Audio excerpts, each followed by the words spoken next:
안녕하세요. 초의 불꽃입니다. 농약의 장점은 명확합니다. 농약은 해충을 박멸해 농작물의 피해를 줄여주고 성장을 도와줍니다. 또한 지구가 뜨거워진 생태계와 식량 문제를 해결하기 위한 관점에서 바라본다면 농약은 식물의 생산성을 높여주기 때문에 좀 더 저렴한 가격으로 보급할 수 있도록 돕습니다. 하지만 농약이 든 음식을 먹으면 환경 호르몬이 인체 내에 쌓여 다양한 건강 문제를 일으킬 수 있습니다. 2010년 캐나다 몬트리올 대학 연구팀에 따르면 잔류 농약 노출도가 높았던 아이들은 그렇지 않은 아이들보다 주의력 결핍 과잉 행동 장애 진단을 받을 확률이 55%나 높은 것으로 나타났으며 임신 중 노출 또한 태아의 두뇌 성장과 발달에도 악영향을 미치고 하버드 대학 연구에 따르면 농약이 많이 함유된 작물을 섭취하는 사람들은 그렇지 않은 사람들에 비해 임신 성공률이 낮았습니다. 이로 인해 농약은 암 유발, 출산, 선천성 결함, 알레르기, 체질에 영향을 미치는 것으로 보고되고 있습니다. 농약은 우리에게 편리함을 주지만 편리함만 쫓다 보면 환경이 오염되고 건강을 해치게 되는데 모두가 내 건강과 지구를 위해 소소한 불편함을 기꺼이 견디겠다고 생각하기 전까지는 현재 우리가 할 수 있는 일은 농약을 사용한 일반적 재배로 수확된 과일과 채소를 잘 씻어 먹는 것만이 잔류 농약을 최소화하는 길일 것입니다. 오늘 전해드릴 이야기는 농약 걱정 없이 과일과 채소를 섭취하는 방법입니다. 식품의약품안전처는 지난 4월 20일부터 29일까지 과거에 잔류 농약 부적합이 자주 발생한 시금치 등 봄나물을 대상으로 전국의 시장, 마트 등에서 유통 판매 중인 농산물 268건을 집중적으로 수거 검사를 한 결과에서 시금치, 취나물, 시래기, 방풍나물 등 총 5건에서 농약 잔류 허용 기준을 초과했다고 밝혔습니다. 또한 미국 환경연구단체는 매년 미국 식품의약청과 농무부가 시험하는 과일과 채소 샘플 4만 3천 개 이상을 바탕으로 농약 잔류물이 가장 많은 과체류 리스트를 공개하고 있는데 2020년 리스트에는 딸기, 시금치, 케일이 가장 최악의 순위를 기록했으며 농약이 가장 적게 발견된 과체류는 아보카도, 옥수수, 파인애플, 양파, 완두콩 등이 순위에 올랐습니다. 농산물을 재배하는 동안 농약을 살포하면 잔류 농약은 대부분 잎, 줄기 및 과실의 표면에 남게 되고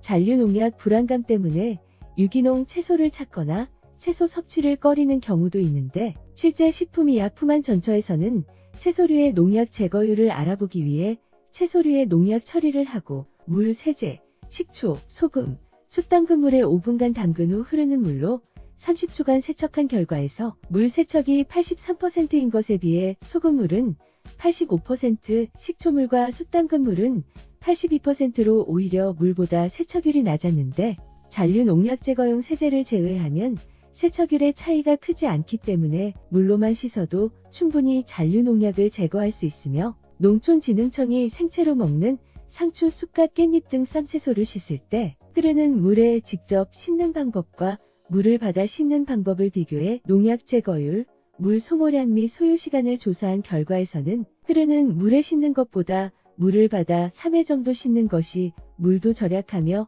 잔류 농약도 최대 2배까지 잘 제거되는 것으로 나타났으며 가정에서 씻을 때 활용하는 소금물, 녹차액과 수돗물을 이용한 세척 방법의 잔류 농약 제거율 비교에서는 농약 제거율은 방법에 따라 차이가 없었습니다. 정리하자면 숯, 베이킹소다, 식초, 소금 등은 과일을 씻을 때 효과적이라고 단골로 말하지만 식약처와 농촌진흥청의 연구 결과 역시 실제로 농약 제거에 기대한 만큼 큰 효과를 주지 못하므로 결론적으로 용기에 물을 받아 3회 정도 손으로 저으면서 세척하는 것이 효과적입니다. 또한 농산물별 세척법을 알아두면 안전하게 농산물을 섭취하는 데 도움이 될 것입니다. 딸기는 잘 무르기 쉽고 잿빛 곰팡이가 끼는 경우가 많아 곰팡이 방지제를 뿌리므로 물에 1분 동안 담근 후 흐르는 물에 30초 정도 씻으면 잔류 농약을 제거할 수 있습니다. 딸기처럼 물러지기 쉬운 과일, 채소는 일단 물에 닿으면 금방 곰팡이가 생기고 쉽게 상하고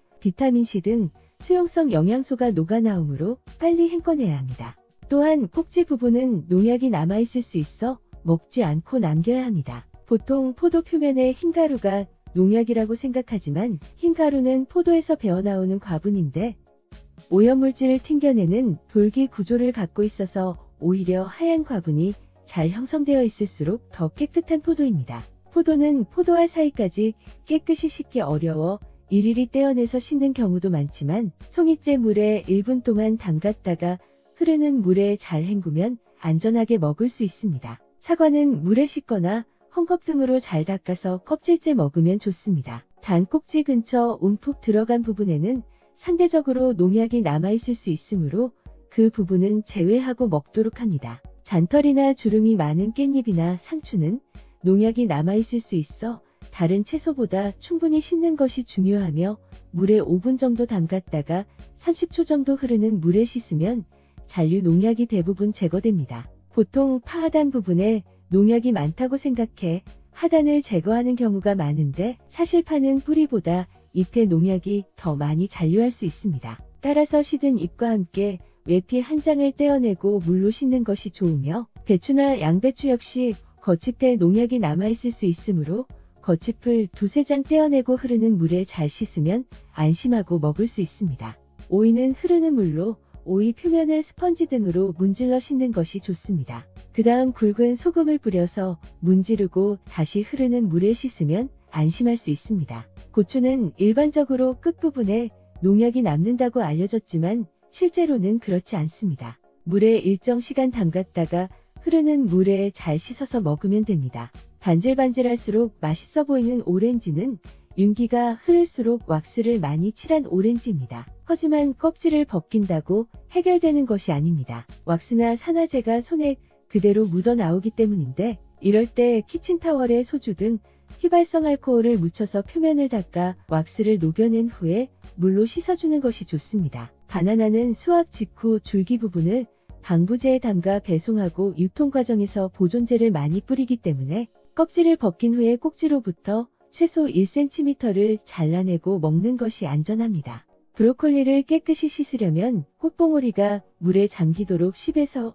20분 가량 두면 됩니다. 물에 담가 놓으면 꽃봉오리가 저절로 열리면서 오염물질이 떨어지게 되며 이후 두세 번 물을 갈아 흔들어주면 됩니다. 더 확실한 방법은 브로콜리를 한 입 크기로 자른 후 같은 방법으로 씻어내면 더 좋습니다.